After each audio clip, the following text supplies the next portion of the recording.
উম্মতের জন্য কুরবানি বিধান ছিল। এটা একটা এমন বিধান যেটা পূর্ববর্তী উম্মতের মধ্যেও এই বিধানটা আল্লাহ পাক রেখেছিলেন। এই আয়াতের মাধ্যমে আমরা বুঝলাম কুরবানি ওয়াজিব। তো এখন আসুন, কুরবানি যে ওয়াজিব, এটা কাদের উপর ওয়াজিব? উম্মতের সবার উপর ওয়াজিব, না নির্দিষ্ট কিছু ব্যক্তি, কোয়ালিটির কিছু ব্যক্তি আছে তাদের উপর কুরবানি ওয়াজিব? সেটা আমরা এখন জানবো। কুরবানি ওয়াজিব হওয়ার জন্য শর্ত হলো প্রায় 5টা শর্ত রয়েছে। কয়টা শর্ত? এই 5টি শর্ত যদি কারো মধ্যে পাওয়া যায়, তার উপর এই কুরবানি ওয়াজিব হয়ে যায়। আবার এই শর্তগুলো নির্দিষ্ট কিছু দিন আছে, এই দিনের মধ্যেই যদি এই শর্তগুলো পাওয়া যায়, তাহলে তার উপর কুরবানি ওয়াজিব হয়ে যায়। 1 নম্বর শর্ত, কুরবানি ওয়াজিব হওয়ার জন্য 1 নম্বর শর্ত হলো মুসলমান। 1 নম্বর শর্তের নাম কি? আওয়াজ করে বলেন, কি নাম? মুসলমান যদি কেউ হয়, মুসলমান হওয়ার পরে যদি আকেল হয়, আকেল যদি হয়, সুস্থ মস্তিষ্কের অধিকারী, পাগল নয়, মাজনুন যে পাগল, যে পাগলের উপর কুরবানি ওয়াজিব নয়। পাগলের উপর কুরবানি কি ওয়াজিব? পাগল যে নিজের অবস্থায় তো ঠিক নাই, নিজের সম্পর্কেই ভালো করে জানা না, এজন্য কুরবানি ওয়াজিব হওয়ার জন্য মুসলমান হওয়ার পরে আকেল হতে হবে, সুস্থ মস্তিষ্ক সম্পন্ন হতে হবে। 2 নম্বরে কুরবানি ওয়াজিব হওয়ার শর্ত হলো বালেগ। নাবালেগের উপর কুরবানি ওয়াজিব নয়, বালেগ হতে হবে। মুসলমান হওয়ার পর আকেল, তারপর বালেগ, প্রাপ্ত বয়স্ক, তারপর 3 নম্বর শর্ত, 4 নম্বর শর্ত হলো মুকিম। মুকিম মানে হলো যে নিজ বাড়িতে বসবাসকারী, মুসাফির নয়। মুসাফির কোথাও সফরে গিয়েছে, কুরবানির সময়, ঈদের সময় সে সফরে আছে, চিল্লাই চলে গেল, ঈদের সময় সে চিল্লায় আছে, সে আছে, তো তার উপর কুরবানি ওয়াজিব নয়, কারণ সে মুসাফির, সে সফররত অবস্থায় আছে। যে মুকিম, নিজ বাড়িতে অবস্থানরত অবস্থায় যারা আছে, তাদের উপর কুরবানি ওয়াজিব। 5 নম্বর শর্ত নেসাবের মালিক, নেসাব পরিমাণ সম্পদের মালিক। নেসাব পরিমাণ সম্পদের মালিক যদি কেউ হয়, 1 নম্বর মুসলমান, 2 নম্বর আকেল, বুদ্ধি সুস্থ মস্তিষ্কের অধিকারী, 3 নম্বর প্রাপ্ত বয়স্ক, 4 নম্বর যে নিজ বাড়িতে বসবাস করে, 5 নম্বর নেসাব পরিমাণ সম্পদের মালিক। যে এই 5টি শর্ত যদি কারো মধ্যে পাওয়া যায়, ঈদের সুবহে সাদিক 10 জিলহজ, সুবহে সাদিকের পর থেকে 12 জিলহজ পর্যন্ত, আসর পর্যন্ত, এই 3 দিনের মধ্যে যদি এই শর্তগুলো কারো মধ্যে পাওয়া যায়, তার উপর কুরবানি ওয়াজিব হয়ে যায়। এই শর্তগুলো যদি ঈদের দিন সুবহে সাদিক থেকে শুরু করে 10 জিলহজ, সুবহে সাদিক থেকে, এক বর্ণনা মতে 12 জিলহজ, আরেক বর্ণনা মতে 13 জিলহজ, সন্ধ্যা পর্যন্ত, সূর্যাস্ত পর্যন্ত যদি কারো মধ্যে পাওয়া যায়, তার উপর কুরবানি ওয়াজিব হয়ে যায়। তো এই শর্তগুলো পাওয়া যাওয়ার পর কুরবানি ওয়াজিব। তো এর মধ্যে একটা হলো নেসাব পরিমাণ সম্পদের মালিক। তো নেসাবটা কি?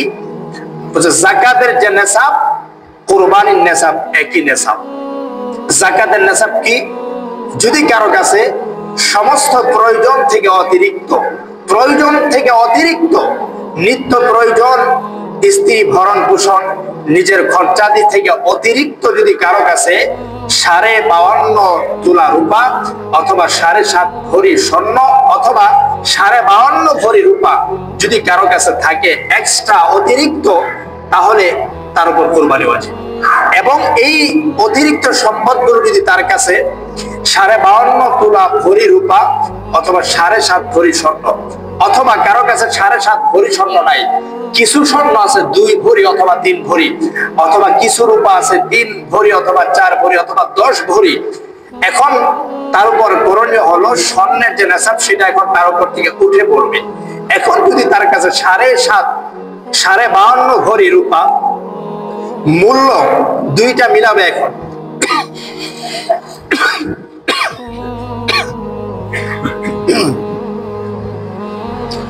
এখন তার উচিত হলো, যখন তার কাছে 7.5 ভরি স্বর্ণ নাই, কিছু স্বর্ণ আছে কয়েক ভরি, এখন তার উপর থেকে স্বর্ণের যে নেশাব সেটা উঠে পড়েছে, এখন রূপার নেশাবে চলে আসছে। 52.5 ভরি রূপার যে মূল্য, এখন রূপার যে পরিমাণ স্বর্ণ তার কাছে আছে 2 ভরি, সেটার দাম কত, আর রূপা যে পরিমাণ আছে দুইটার দাম কত, দুইটার দাম মিলিয়ে 52.5 ভরি রূপার সম পরিমাণ হয় কিনা সেটা দেখতে হবে।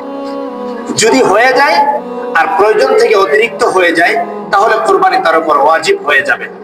অথবা তার কাছে রূপাও নাই, স্বর্ণ নাই, তার কাছে নগদ টাকা আছে, নগদ ক্যাশ তার কাছে আছে, অথবা ব্যবসায়িক পণ্য তার কাছে আছে, এগুলো তার কাছে আছে যেগুলো প্রয়োজন থেকে অতিরিক্ত, যেটা 52.5 ভরি রূপার সমপরিমাণ মূল্য যদি তার কাছে বিদ্যমান থাকে, 10 জিলহজ সূর্য উদিত হওয়ার সুবহে সাদিকের পর থেকে নিয়ে 12 জিলহজ সূর্যাস্ত পর্যন্ত যদি কারো কাছে এই 3 দিনের মধ্যে বিদ্যমান থাকে, তাহলে তার উপর কুরবানি ওয়াজিব হয়ে যায়।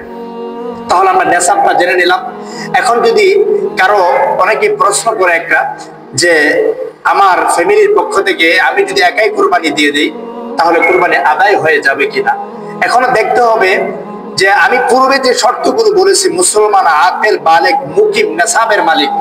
নেসাবের মালিক যদি ছেলের যদি ব্যাংকে 10 লাখ টাকা থাকে, আপনারও ব্যাংকে 7-8 লাখ টাকা আছে, আপনার স্ত্রীরও এক্সট্রা নিজস্ব ব্যাংকে টাকা আছে, জমা টাকা আছে, তাহলে কিন্তু একজন কুরবানি দিলে কুরবানি আদায় হবে না, 3 জনকেই 3টা কুরবানি দিতে হবে। কারণ তার নিজস্ব ক্যাশ আছে, সে তো আকেল, সে বালেগ, আবার সে মুসলমান, সে মুকিম, আবার সে নিজেও নেসাবের মালিক। আপনার সম্পদ না, তার নিজস্ব সম্পদ, সে নেসাবের মালিক, তাহলে তার উপর কুরবানি ওয়াজিব হয়ে যাবে। তো এই 5টি শর্ত যদি কারো উপর পাওয়া যায়, এবং এই শর্তগুলো যদি কারো উপর 10 জিলহজ সুবহে সাদিক থেকে শুরু করে 12 জিলহজ আসর পর্যন্ত, সূর্যাস্ত পর্যন্ত কারো কাছে বিদ্যমান থাকে, তাহলে তার উপর কুরবানি ওয়াজিব হয়ে যায়। কুরবানির ওয়াজিব হওয়ার শর্তগুলো বুঝতে পেরেছেন? সবার বুঝে এসেছে কুরবানি ওয়াজিব। এবার আসুন কুরবানির পশু কি কি পশু দিয়ে কুরবানি করা যাবে। এটা আমরা অনেকেই প্রশ্ন করি, আমরা জিজ্ঞেস করি, জানতে চাই যে কি কি পশু দিয়ে কুরবানি করা যাবে। কুরবানির পশু 5টি। কয়টা পশু? 5টা পশু। এই 5 পশুর বাইরে কুরবানি করা যাবে না। 1 নম্বর হলো উট। উট, গরু এবং গরুর প্রজাতির হলো মহিষ। উট এবং গরু, মহিষ 2টা। 3 নম্বর হলো বকরি, ভেড়া, দুম্বা। বকরি, ভেড়া, দুম্বা। গরু, উট, গরু, মহিষ, বকরি, ভেড়া, দুম্বা। এই যে 6টা পশুর কথা বললাম, এই 6 পশুর বাইরে কুরবানি করা যাবে না। এটার দলিল কি? কোরআনে কারীমের মধ্যে আসুন, উট যে কুরবানি করা, উট দিয়ে যে কুরবানি করা যায়, এটার দলিল আল্লাহ পাক নিজে বলছেন, وَالْبُدْنَ جَعَلْنَاهَا لَكُمْ مِنْ شَعَائِرِ اللَّهِ لَكُمْ فِيهَا خَيْرٌ فَاذْكُرُوا اسْمَ اللَّهِ عَلَيْهَا صَوَافَ فَإِذَا وَجَبَتْ جُنُوبُهَا فَكُلُوا مِنْهَا وَأَطْعِمُوا الْقَانِعَ وَالْمُعْتَرَ। আল্লাহ পাক রব্বুল আলামিন বলেন, ওয়াল বুদনা জাআলনাহা, কুরবানির উট। কিসের উট? কুরবানির উট। বলেন না কিসের উট? কুরবানির উট। তাহলে উটের কথা কোরআনে কারীমের মধ্যে আছে না নাই? আর আওয়াজ করে বলেন, আছে না নাই? ওয়াল বুদনা, কুরবানির উট, জাআলনাহা লাকুম, যেটা আমি তোমাদের জন্য দিয়েছি, মিন শাআইরিল্লাহ, আল্লাহর শিআর, আল্লাহ পাকের নিদর্শনাবলীর অন্তর্ভুক্ত করেছি। লাকুম ফিহা খায়র, তোমাদের জন্য তার মধ্যে কল্যাণ রয়েছে। বোঝা গেল উট দিয়া কুরবানি করা, এই কথা কোরআনে কারীমের মধ্যে আল্লাহ বলে দিয়েছেন। হাদিসের মধ্যে আসুন, হযরত আবু হুরায়রা রাদিয়াল্লাহু তাআলা আনহু থেকে বর্ণিত, তিনি বলেন রাসূলুল্লাহ সাল্লাল্লাহু আলাইহি ওয়াসাল্লাম বলেছেন, ঈদুল আজহার দিন 2টি উট তিনি কুরবানি করেছেন। হাদিসের মধ্যে আসছে ঈদুল আজহার দিন, ঈদের দিন রাসূল সাল্লাল্লাহু আলাইহি ওয়াসাল্লাম 2টি উট দিয়ে কুরবানি করেছেন। তো এই হাদিস এবং আয়াত থেকে আমরা জানতে পারলাম উট দিয়ে কুরবানি করা যায়। উট কুরবানির একটা পশু। 2 নাম্বার, গরু এবং মহিষ। গরু দিয়ে কুরবানি করা যায়, যেটা আমরা করে থাকি আমাদের সমাজে, আমরা অহরহ করে থাকি, আমরা গরু দিয়ে কুরবানি বেশি করে থাকি। তাহলে এটার পক্ষে দলিল কি? দলিল হলো রাসূল সাল্লাল্লাহু আলাইহি ওয়াসাল্লাম হাদিসের মধ্যে বলেন, আল মুসআতুল ফিকহি, একটা কিতাব আছে, সেই কিতাবের মধ্যে আসছে, রাসূল বলেন, আন ইবনে আব্বাস রাদিয়াল্লাহু তাআলা আনহু قال, ইবনে আব্বাস রাদিয়াল্লাহু তাআলা আনহু থেকে বর্ণিত, তিনি বলেন, আল্লাতিল ইবিল, উট কমে গেল, আলা আহদি রাসূলিল্লাহি সাল্লাল্লাহু আলাইহি ওয়াসাল্লাম, রাসূলের জামানায়, রাসূল সাল্লাল্লাহু আলাইহি ওয়াসাল্লামের যুগে, তিনি যখন বিদ্যমান জীবিত আছেন তার যুগে উট কমে গেল। কি কমে গেল? আওয়াজ করে বলেন, কি কমে গেল? উট কমে গেল। উটের ঘাটতি দেখা গেল। উটের ঘাটতিকে দেখা গেল, তখন কি করলেন? যখন উট কমে গেল তখন রাসূল সাল্লাল্লাহু আলাইহি সাল্লাম আদেশ করলেন আইয়ানহারুল বাকারা, গরু জবাই করতে আদেশ করলেন। তাহলে এই হাদিস থেকে আমরা গরুর কথা স্পষ্ট পেলাম যে গরু কুরবানির জন্তু, গরু দিয়েও কুরবানি করা যায়। তাহলে মহিষ কোথায় পেলাম? মহিষের কথা আমরা পেলাম এই বাকারার ব্যাখ্যায় একটা কিতাবের মধ্যে বলা হয়েছে, উলামায়ে কেরাম ইস্তেহাদ করে বলেন ক্বালাল উলামা ইয়াজুজু আইয়ুদহা বিল জাওয়ামিস লিআন্নাহা মিন জিনসিল বাকার। সেখানে বলা হলো উলামায়ে কেরাম বলেছেন গরু মহিষ যে রয়েছে সেই মহিষ দিয়ে কুরবানি করা জায়েজ। কারণ কি? মহিষটাও গরুর প্রজাতির, মহিষটাও গরুর প্রজাতির, যেহেতু মহিষটাও গরুর প্রজাতির সুতরাং এই মহিষ দিয়ে কুরবানি করা যাবে, এটা কুরবানির পশু। তাহলে আমরা কুরবানির পশু তিনটা দলিল পেলাম, একটা হলো উট, আরেকটা হলো গরু এবং মহিষ, আর বাকি রইল ছাগল, বকরি, ভেড়া, দুম্বা। বকরি, ভেড়া, দুম্বা তিনটা বাকি রইল। এর সম্পর্কে রাসূল কি বলেন? হাদিসের মধ্যে আল্লাহর নবী বলেন আন আনাস ইবনে মালিক রাদিয়াল্লাহু আনহু قال, হযরত আনাস ইবনে মালিক রাদিয়াল্লাহু তাআলা আনহু থেকে বর্ণিত, তিনি বলেন দহান নবী সাল্লাল্লাহু আলাইহি ওয়াসাল্লাম, আল্লাহর নবী বলেন বিকাবশাইনি আমলাহাইনি আকরানাইনি, রাসূল সাল্লাল্লাহু আলাইহি ওয়াসাল্লাম দুটি দুম্বা, যেই দুম্বাগুলো সাদা দুম্বা, শিংওয়ালা দুটি সাদা দুম্বা দিয়ে আল্লাহর নবী কুরবানি করেছেন। যাবাহাহুমা বিয়াদিহি, নিজ হাতে আল্লাহর নবী সেগুলোকে জবাই করেছেন। ওয়াসাম্মা ওয়া কাব্বারা, জবাই করার সময় বিসমিল্লাহ বলেছেন এবং আল্লাহু আকবার বলেছেন। তাহলে বোঝা গেল দুম্বা দিয়ে রাসূল সাল্লাল্লাহু আলাইহি সাল্লাম নিজ হাতে কুরবানি করেছেন। তাহলে দুম্বাটাও কুরবানির পশু। এখন কথা হলো ছাগল এবং ভেড়ার কথা কোথায় আছে? তো হাদিসের এই ব্যাখ্যায় বলেন কাবুসুন যে দুম্বার কথা বলেছেন রাসূল সাল্লাল্লাহু আলাইহি ওয়াসাল্লাম, এই কাবুসুন দুম্বার প্রজাতির হলো ছাগল আর ভেড়া। যেহেতু দুম্বার প্রজাতি ছাগল আর ভেড়া, আবার অনেক হাদিসের মধ্যে গনাম স্পষ্ট ছাগলের কথাও আসছে, সুতরাং দুম্বা এবং ভেড়া দিয়েও কুরবানি করা যাবে। তাহলে আমরা এখান থেকে পেলাম যে কুরবানির পশু হলো মোট 6টি। 1 নম্বর হলো উট, 2 নম্বর হলো গরু, 3 নম্বর মহিষ, 4 নম্বর দুম্বা, ভেড়া এবং হলো বকরি। এই 6 প্রকার পশু দিয়ে কুরবানি করা যাবে, এর বাহিরে অন্য কোনো পশু দিয়ে কুরবানি করা যাবে না। এখন একটা মাসআলা অনেকেই জিজ্ঞেস করে বা জানতে চায়, সেটা হলো কুরবানির দিন যেহেতু এই 6 প্রকার পশু দিয়ে কুরবানি চলবে, এর বাহিরে কোনো পশু দিয়ে কুরবানি চলবে না, তাহলে কুরবানির দিন যদি কেউ মুরগি জবাই করে, হাঁস জবাই করে, তাহলে এটার বিধান কি? তো এটার বিধান হলো কেউ যদি হাঁস এবং মুরগি বা অন্য কোনো প্রাণী যেগুলো কুরবানির প্রাণী নয়, এগুলো যদি হালাল পশু যদি কেউ জবাই করে খাওয়ার নিয়তে, সেটা ভক্ষণ করবে এই নিয়তে, তাহলে এতে কোনো সমস্যা নাই, সে খেতে পারবে। মুরগি জবাই করে, হাঁস জবাই করে, সে ওদিন জবাই করে খেতে পারবে, এতে কোনো সমস্যা নাই। কিন্তু এই পশুগুলো কুরবানির নিয়তে জবাই করা যাবে না। কিসের নিয়তে জবাই করা যাবে না? কুরবানির নিয়তে। যে আমি মুরগি জবাই করতেছি, অনেকে বলে যে গরিবের কুরবানি হলো মুরগি, এই নিয়তে কুরবানির নিয়তে মুরগি জবাই করতেছে, হাট জবাই করতেছে। তো কুরবানির নিয়তে মুরগি আর হাট জবাই করা ঈদের দিন যাবে না, বরঞ্চ খাওয়ার জন্য যেগুলো সময় হালাল পানি জবাই করতে পারবে, এটা হলো মাসালা। এখন আসুন, এই যে পশুগুলো 6 প্রকারের পশু, যেই 6 প্রকারের পশু দিয়ে কুরবানি করা যায়, কুরবানির পশু, এই পশুগুলোর বয়স কত হবে এটা অনেকে জানতে চান। বয়স কত হবে? আমরা হাদিসের আলোকে আজকে জানবো যে এই পশুগুলোর বয়স কত হতে হবে।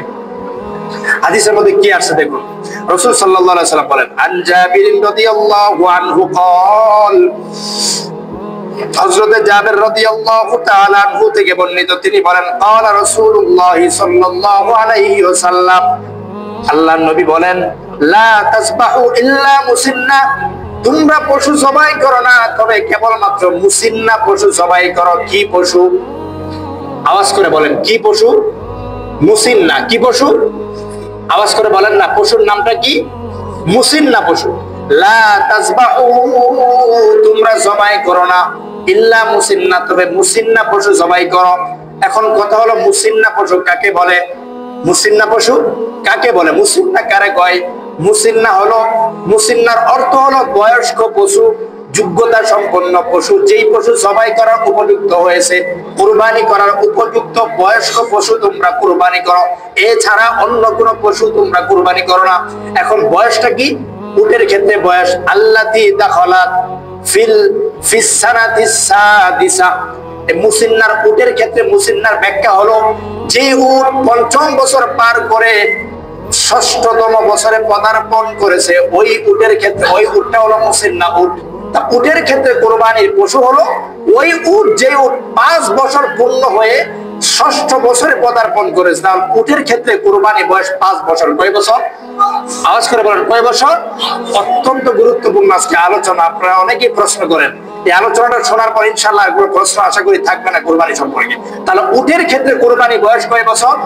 5 বছর। আমরা অনেকেই বলি যে পশু দাঁত উঠছে কি উঠে নাই।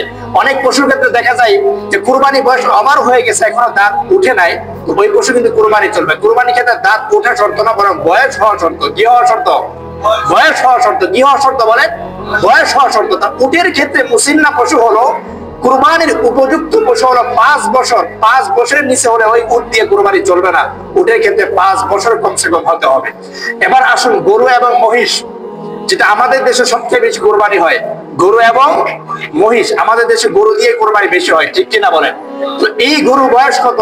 এটা আমাদের জন্য সবচেয়ে বেশি ইম্পর্টেন্ট, ঠিক কিনা বলেন? তো গরুর বয়স হলো 2 বছর। কয় বছর?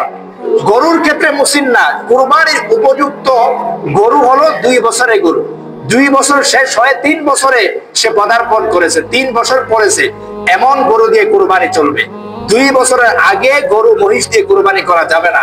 যদিও 2 বছর হওয়ার পরেও কোনো গরুর দাঁত না উঠে, তাহলে ওই গরু দিয়ে কুরবানি চলবে।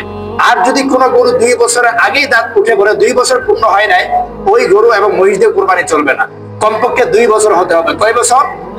আওয়াজ করে বলেন, কয় বছর? গরু এবং মহিষের ক্ষেত্রে কুরবানি বয়স হলো সর্বনিম্ন 2 বছর। 2 বছরের উপর হতে হবে, 2 বছর পার হতে হবে। তাহলে মুসিন্নার ব্যাখ্যা গরু এবং মহিষের ক্ষেত্রে 2 বছর ওভার হতে হবে। কয় বছর ওভার হতে হবে? আর আওয়াজ করে বলেন না, কয় বছর?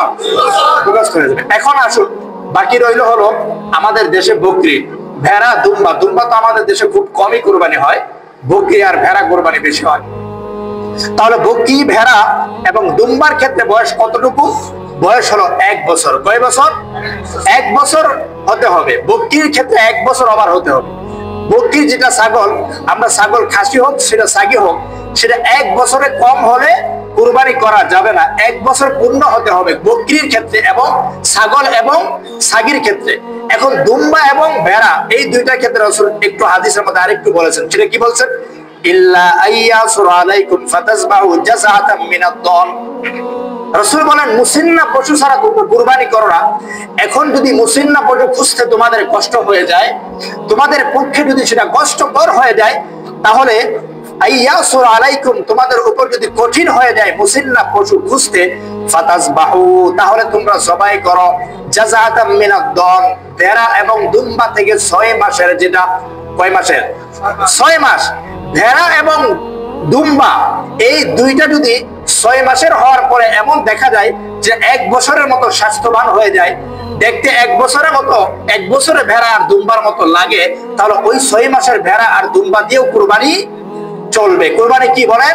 চলবে। কিন্তু বকরির ক্ষেত্রে কিন্তু 6 মাসের বকরি যদি 1 বছরের মতো দেখা যায়, তাহলে কিন্তু ওই বকরিতে কুরবানি চলবে না। বকরির ক্ষেত্রে 1 বছর পূর্ণ হতে হবে। এই 1 বছরের কম 6 মাসের ভেড়া আর দুম্বা যদি 1 বছরের মতো দেখতে দেখা যায়, একটু মোটাসোটা হয়ে যায়, সেটা দিয়ে কুরবানি চলবে। এটা শুধু ভেড়া আর দুম্বার ক্ষেত্রে, বকরির ক্ষেত্রে নয়। ক্লিয়ার হয়েছে মাসালাটা? যাক, মাশাআল্লাহ। তাহলে আমরা এগুলো বয়স কত সেটাও আমরা জেনে ফেললাম। উটের ক্ষেত্রে 5 বছর হয়ে 6 বছরে পড়তে হবে। গরু এবং মহিষের ক্ষেত্রে 2 বছর ওভার হয়ে 3য় বছরে পড়তে হবে। আর বকরির ক্ষেত্রে 1 বছর পূর্ণ হতে হবে। আর দুম্বা এবং ভেড়ার ক্ষেত্রে 1 বছর পূর্ণ হতে হবে। তবে যদি কোনো দুম্বা এবং ভেড়া, 6 মাসের দুম্বা এবং ভেড়া দেখতে 1 বছরটার মতো লাগে, তাহলে উটে দিয়ে কুরবানি করা যাবে। আমরা বুঝতে পারলাম। এখন কথা হলো, আমাদের সমাজে আছে শরিকানা কুরবানি, আছে না নাই? কথা বলেন। 7 জুনে, 3 জুনে, 5 জুনে আমরা শরিকানা কুরবানি দেই কি দেই না? কথা বলেন। এই শরিকানা কুরবানি বিধান কি? কতজনের শরিক আমরা হতে পারবো সেটা আমরা এখন জানবো। আসুন, কুরবানির পশু হচ্ছে উট, গরু এবং মহিষ। তো উট, গরু এবং মহিষ এই 3 পশুতে সর্বোচ্চ শরিকানা হলো 7 জন। কয়জন? কয়জন? হাদিসের মধ্যে 10 জনের কথা আসছে অনেক হাদিসে। 7 জনের উপরে কথা বাড়ছে, তবে আমাদের আহনাফদের মত হলো 7 জন। 7 জনের ওভার যেন না হয়। 7 জন আমরা যত হানাফি মাযহাবকে মেনে অনুসরণ করে ইসলামকে আমরা মানি, সেজন্য আমরা হানাফি ফতোয়াই আমরা গ্রহণ করব। তো উট, গরু এবং মহিষের ক্ষেত্রে 7, আর উট এবং গরু মহিষ নয়, বকরি, ভেড়া, দুম্বা এগুলো একজনই একা কুরবানি দিতে হবে, এর মধ্যে কোনো শরীকানা চলবে না। বুঝতে পেরেছেন? বকরি, ভেড়া, দুম্বার মধ্যে কোনো শরীকানা চলবে না, একাই দিতে হবে। আর উট, গরু, মহিষের মধ্যে সর্বোচ্চ 7 জন শরীক হতে পারবে। 3 জন 5 জন থেকে শুরু করে 7 জন পর্যন্ত শরীক হতে পারবে। তো কি হাদিস কি? হাদিস রাসূল সাল্লাল্লাহু আলাইহি ওয়াসাল্লাম বলেন, আন জাবির রাদিয়াল্লাহু আনহু قال, হযরত জাবির রাদিয়াল্লাহু তাআলা আনহু থেকে বর্ণিত, তিনি বলেন, নাহারনা মা রাসূলিল্লাহি সাল্লাল্লাহু আলাইহি ওয়াসাল্লাম মাআল আমাল হুদাইবিয়া, হুদাইবিয়ার বছর আমরা রাসূল সাল্লাল্লাহু আলাইহি সাল্লামের সাথে কুরবানি দিয়েছি। আল বাকারাতা, উট কুরবানি দিয়েছি। কি কুরবানি দিয়েছেন? আওয়াজ করে বলেন, কি? উট কুরবানি দিয়েছেন। আন সাবাতিন, 7 জনের পক্ষ থেকে একটা উট কুরবানি দিলাম। ওয়াল বাকারাতান সাবাতিন, এবং গরু কুরবানি দিয়েছে 7 জনের পক্ষ থেকে। তাহলে বোঝা গেল গরু এবং মহিষ এবং উটের ক্ষেত্রে 7 জন, সর্বোচ্চ 7 জন শরীক হতে পারবে, এর বেশি হতে পারবে না। 1 থেকে শুরু করে 7 জন পর্যন্ত শরীক হতে পারবে উট, গরু এবং মহিষের ক্ষেত্রে। আর বকরি, ভেড়া, দুম্বার ক্ষেত্রে কয়জন? আন আবি আইয়ুবা রাদিয়াল্লাহু তাআলা আনহু قال, আবু আইয়ুব রাদিয়াল্লাহু তাআলা আনহু থেকে বর্ণিত, তিনি বলেন, কানা রাজুলু ফি আদিন নবী সাল্লাল্লাহু আলাইহি ওয়াসাল্লাম ইউদহি বিশাত, এক ব্যক্তি ছিল, আল্লাহর নবীর সমান একজন ব্যক্তি ছিল, ফি আহদিন নবী সাল্লাল্লাহু আলাইহি ওয়াসাল্লাম, আল্লাহর নবীর সমান একজন ব্যক্তি ছিল, তিনি ছাগল দিয়ে কুরবানি করতেন। কি দিয়ে কুরবানি করতেন? আরো জোরে বলেন, কি দিয়ে? ইউদহি বিশাত, ছাগল দিয়ে কুরবানি করতেন। আনহু আন আহলি বাইতি, তার নিজের পক্ষ থেকে, তার পরিবারের পক্ষ থেকে একটা ছাগল দিয়ে কুরবানি করতেন। ব্যক্তি কয়জন? আরো জোরে বলেন, ব্যক্তি কয়জন কুরবানি করতেন কয় ছাগল দিয়ে? তাহলে বোঝা গেল এক ব্যক্তি এক ছাগল দিয়ে কুরবানি করবে। ছাগলের মধ্যে, ভেড়ার মধ্যে, বকরির মধ্যে কোনো শরীকানা কুরবানি চলবে না। উট, গরু এবং মহিষের মধ্যে 7 জন সর্বোচ্চ, এর উপরে শরীকানা চলবে। তাহলে আমরা শরীকানা কুরবানি কিভাবে করব সেটাও আমরা জানলাম। আর শরীকানার ক্ষেত্রে অবশ্যই আমরা খেয়াল করবো, আমার যে শরীক, যার সাথে শরীক আমি কুরবানি দিচ্ছি, সে যে টাকাটা দিয়ে কুরবানি দিচ্ছে, ওই টাকাটা হালাল না হারাম, ওই টাকাটা কোন টাকা, ওই টাকাটা কোনো দুর্নীতির টাকা কিনা, ওই টাকাটা কোন টাকা, এটা হালাল না হারাম, এটা অবশ্যই আমরা জেনে নিব। এটা জেনে নেওয়া আমাদের দায়িত্ব। আল্লাহ পাক বুঝার তৌফিক দান করে, সকলে বলেন আমিন। এখন আমাদের প্রশ্ন হলো, কুরবানি আমরা কয়দিন করতে পারবো? যদিও আমরা আমাদের দেশে প্রথম দিনে আমরা কুরবানি করে ফেলি, অর্থাৎ ঈদের নামাজ শেষ করে আমরা কুরবানি কাজ সমাধা করে ফেলি, কিন্তু অপশন আছে আমরা কয়দিন পর্যন্ত কুরবানি করতে পারবো। এই জন্য এই ব্যাপারে 2টা মত পাওয়া যায়। 1 নম্বর মত হলো, ঈদের দিন তো কুরবানি আমরা করব, ঈদের পর থেকে 3 দিন, 1 নম্বর মত। 2 নম্বর মত, যেটা ইমামে আজম আবু হানিফা রাহমাতুল্লাহি আলাইহির মত, এই মতটাই আমরা মানি, যেহেতু আমরা হানাফি মাযহাবকে অনুসরণ করি।